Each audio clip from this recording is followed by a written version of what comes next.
রাত গভীর। ঘরের বাতি নিভে গেছে, শুধু জানালার বাইরে হালকা লাল আলো ভেসে আছে। আদুরে এখনও টেবিলের পাশে বসে বাক্সটির দিকে তাকিয়ে আছে। তার হৃদয় ধকধক করছে। আবেশ ধীরে ধীরে কক্ষে ঢুকে বলল, আদুরে, এখনই সময় এসেছে। সবকিছু বলবো যা লুকিয়েছিলাম গু।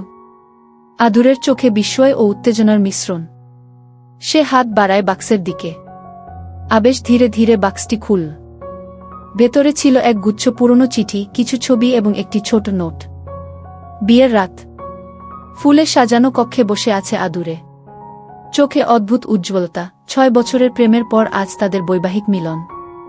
কিন্তু স্বপ্নের এই রাতে আবেশের আচরণ যেন উল্টো ধাঁধা হয়ে দাঁড়িয়েছে। আবেশ ধীর কণ্ঠে বলল, আমি খুব ক্লান্ত। আজ হয়তো শুধু ঘুমাতে চাই। কথাটি শুনে স্তব্ধ হয়ে যায় আদুরে। এতদিন ধরে যাকে নিয়ে অগণিত কল্পনা করেছে, সেই রাতেই এমন কথা। মনে হাজার প্রশ্ন। আবেশ কি বদলে গেছে? আমার মধ্যে কি কোনো খুঁত দেখেছে? নাকি কোনো অজানা কারণ আছে যা সে বলতে পারছে না? রাগ আর অভিমানে সাজসজ্জা খুলতে খুলতে কান্নায় ভেঙে পড়ে সে। ঠিক তখনই পেছন থেকে ধীর স্বরে শোনে, আদু, এত কাঁদছ কেন? আবেশ তার পাশে বসে মৃদু হাসল। শুধু ক্লান্ত বলেছি বলে এত অভিমান? আমি ভেবেছিলাম তুমি বুঝবে। এসো, আমার কাছে আসো। আজকের রাতটা অন্যরকম হবে গি। আদুরে বিস্মিত হলেও কিছুটা শান্ত হয়। কিন্তু তার মনে এখনো প্রশ্ন, কেন আবেশ এমন করল? পরের ভোরে জানালার পাশে দাঁড়িয়ে সূর্যের আলোয় ভিজছে আদুরে। আবেশ নিঃশব্দে এসে তাকে জড়িয়ে ধরল। শুভ সকাল, আদুরে কি? এই আচমকা স্পর্শে লজ্জায় কেঁপে ওঠে সে। আবেশ তার কানে ফিসফিস করে বলে, আমি তোমাকে প্রতিশ্রুতি দিচ্ছি, আমাদের গল্পের আসল শুরু এখন গু। কিন্তু আবেশের চোখে ভাসছে এক অদ্ভুত চিন্তা। কি সেই গোপন কারণ যা সে লুকিয়ে রেখেছে বাসর রাতেই? আদুরে ভোরের আলোয় চুপচাপ দাঁড়িয়ে ছিল জানালার পাশে। হঠাৎ পেছন থেকে আবেশের হাতের ছোঁয়া। অচেনা কাঁপুনি বয়ে যায় তার শরীরে। শুভ সকাল, আদু। শব্দটা যেন ভেতর থেকে কেঁপে ওঠা এক প্রতিশ্রুতি।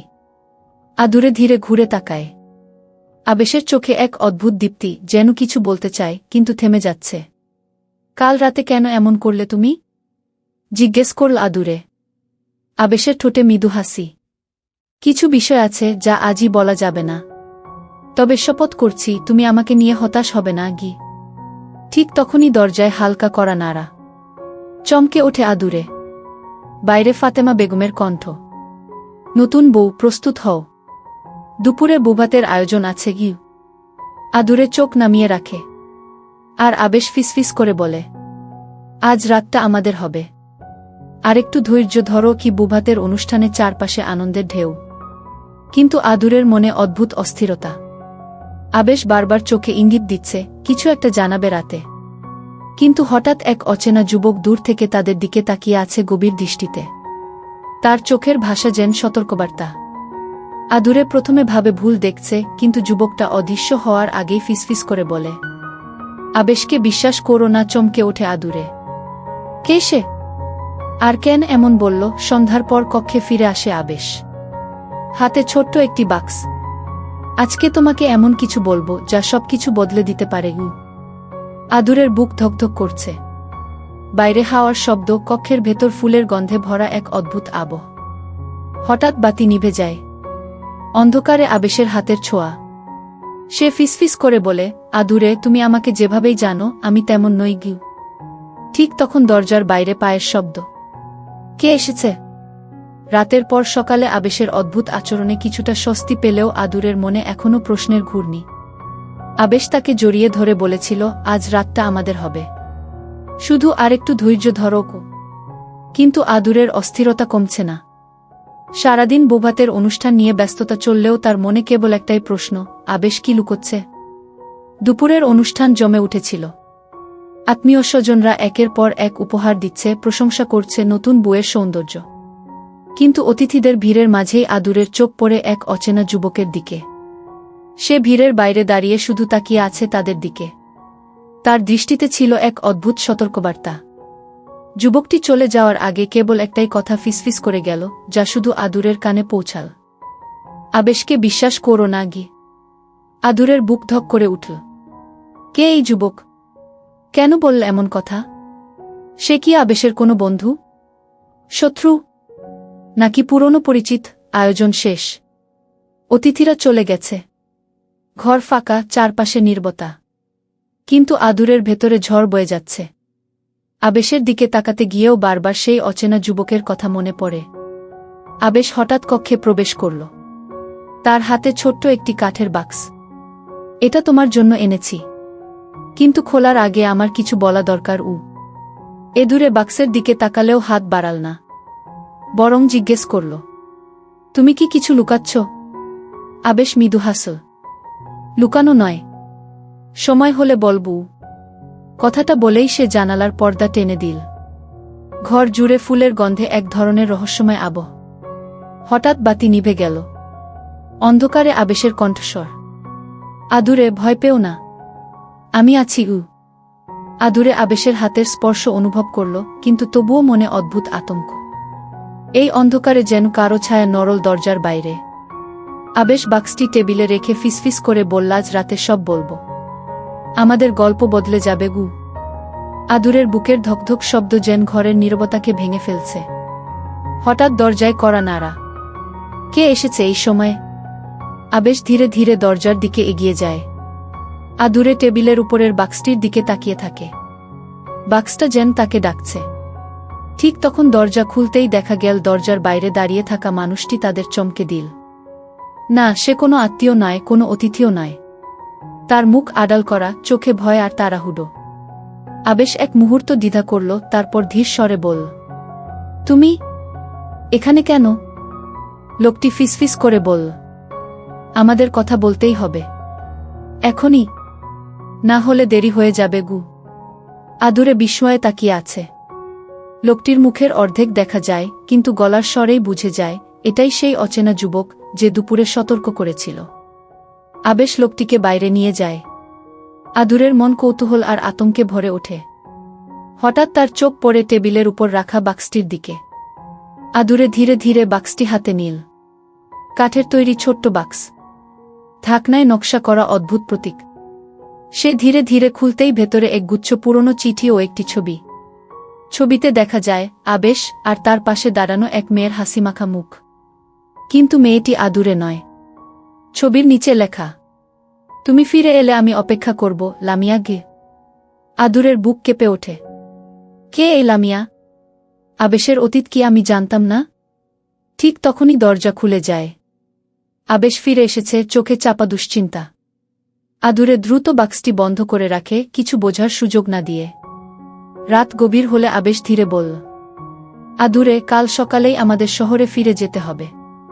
এখানে থাকা নিরাপদ নয়। আদুরে বিস্ময়ে জিজ্ঞেস করল, কেন?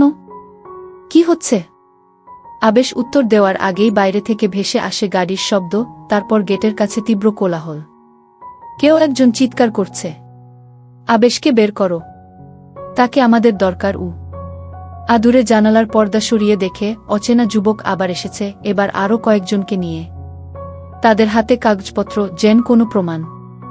আবেশ আদুরের হাত ধরে বলল, যা দেখছ সবটাই ভুল বোঝাবুঝি, কিন্তু বিশ্বাস করো, আমি সব ব্যাখ্যা করব।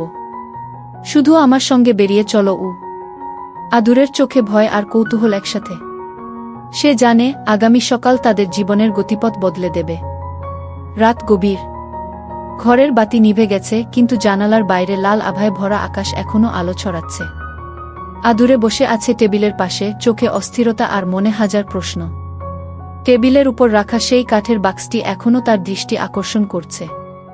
ছোট্ট বাক্স, যা শুধু দেখতে সাধারণ, কিন্তু ভিতরে লুকিয়ে আছে আবেশের অতীতের এক বড় রহস্য। দরজার বাইরে পায়ের শব্দ। আদুরে হঠাৎ মাথা তুলল। দরজা ফাঁক করে তাকিয়ে দেখে বাইরে সেই অচেনা যুবক যিনি দুপুরে সতর্ক করেছিল। এবার সে একা নয়, সঙ্গে আরও 2-3 জন। চোখে তীব্র রাগ আর আগ্রহের মিশ্রণ। আদুরের হৃদয় তীব্রভাবে ধকধক করতে লাগল। সে বুঝতে পারল কিছু বড় বিপদ তাদের অপেক্ষায়। হঠাৎ আবেশ ঘরের দরজা খুলে প্রবেশ করল। চোখে অদ্ভুত চাপা দুশ্চিন্তা। আদুরের দিকে তাকিয়ে ধীর স্বরে বলল, আদুরে, আজ রাতের সবকিছু তোমাকে বুঝিয়ে দেব। তবে এখন আমাদের দ্রুত সিদ্ধান্ত নিতে হবে। আদুরের চোখে কৌতূহল ও ভয় একসাথে। সে জিজ্ঞেস করল, কেন? কি হচ্ছে? আবেশ বাক্য শেষ করার আগেই বাইরে থেকে কোলাহল। কেউ চিৎকার করছে, আবেশকে বের করো, তাকে আমাদের দরকার। আদুরে জানালার কাছে গিয়ে তাকায়। অচেনা যুবক এবং তার অনুসারীরা এখন আরও কাছে। তারা যেন কিছু প্রমাণ হাতে এনেছে। আবেশ দ্রুত আদুরের হাত ধরল। বিশ্বাস করো, সবকিছু ব্যাখ্যা করব। তবে এখন আমার সঙ্গে বের হও। এই মুহূর্তে আমাদের নিরাপত্তা শুধু একে অপরের মধ্যে। আদুরের দ্বিধাগ্রস্ত, তার ভয় ও কৌতূহল একসাথে। কিন্তু সে জানে আবেশের চোখের সেই দৃঢ়তা, তার গলার শান্ত স্বর, সবই বলছে এটি শুধুমাত্র তাদের সম্পর্কের নতুন অধ্যায়ের শুরু। আবেশ বাক্সটি হাতে নিল। এই বাক্সে আছে সব প্রমাণ। তবে এখন দেখানোর সময় নয়। আমাদের নিরাপদ জায়গায় যাওয়ার পরেই সব সত্য বলব। অদ্ভুতভাবে ঘরটা নীরব। বাতি নিভে গেছে, জানালার লাল আভা কমে এসেছে। আকাশে মেঘের ছায়া ভেসে যাচ্ছে, যেন সময়ও থেমে গেছে। আদুরের মনে একটাই কথা, এই রাত তাদের জীবনকে পুরোপুরি বদলে দিতে যাচ্ছে। রাত গভীর। ঘরের বাতি নিভে গেছে, শুধু জানালার বাইরে হালকা লাল আলো ভেসে আছে। আদুরে এখনও টেবিলের পাশে বসে বাক্সটির দিকে তাকিয়ে আছে। তার হৃদয় ধকধক করছে। আবেশ ধীরে ধীরে কক্ষে ঢুকে বলল, আদুরে, এখনই সময় এসেছে। সবকিছু বলবো যা লুকিয়েছিলাম। আদুরের চোখে বিস্ময় ও উত্তেজনার মিশ্রণ। সে হাত বাড়ায় বাক্সের দিকে। আবেশ ধীরে ধীরে বাক্সটি খুলল। ভেতরে ছিল এক গুচ্ছ পুরনো চিঠি, কিছু ছবি এবং একটি ছোট নোট। আদুরে ছবি দেখে হকচকিয়ে যায়। ছবিতে দেখা যাচ্ছে আবেশ আর একটি মেয়ের সঙ্গে হাসি মুখে দাঁড়ানো। মেয়ের চোখে এক অদ্ভুত আতঙ্ক। নোটে লেখা, যদি তুমি সত্যিই ভালোবাসো তাহলে সবকিছু বলো। লামিয়া। আদুরের বুক কেঁপে ওঠে। কে এই লামিয়া? আবেশের অতীতে কি ঘটে গেছে যা আমি জানি না? আবেশ বোঝাতে চাইলেও হঠাৎ দরজার বাইরে কোলাহল। সেই অচেনা যুবক আবার এসেছে, এবার আরও কয়েকজনের সঙ্গে। তারা যেন কোনো প্রমাণ বা বার্তা এনেছে। আবেশ দ্রুত আদুরের হাত ধরে বলল, আদুরে, শান্ত হও। আমি সব ব্যাখ্যা করব। তবে এখন আমাদের নিরাপদ জায়গা চলে যেতে হবে। বাইরে আমাদের জন্য ঝুঁকি আছে। আদুরের দ্বিধায় ভরা হলেও আবেশের দৃঢ়তা, তার চোখের আস্থা এবং কণ্ঠের শান্ত স্বর তাকে প্রলুব্ধ করল। তারা জানালার পাশ দিয়ে বাইরে বেরিয়ে আসল। সেখানে রাতের অন্ধকারে অচেনা যুবক এবং তার অনুসারীরা দাঁড়িয়ে আছে। কিন্তু আবেশ জানে কিভাবে পরিস্থিতি সামলাতে হবে। সে ধীরে ধীরে আদুরেকে বলে, এরা আমাদের জন্য আসেনি ক্ষতি করতে। তবে এদের সাথে আমার অতীত জড়িত, যা তোমাকে এখনো বোঝানো হয়নি। আমাদের কাছে এখন সময় নেই, পরে সব খুলে বলবো। আদুরের হৃদয় দ্রুত ধকধক করছে। সে জানে আজ রাতের ঘটনা তাদের জীবনের গতিপথ পুরোপুরি বদলে দেবে।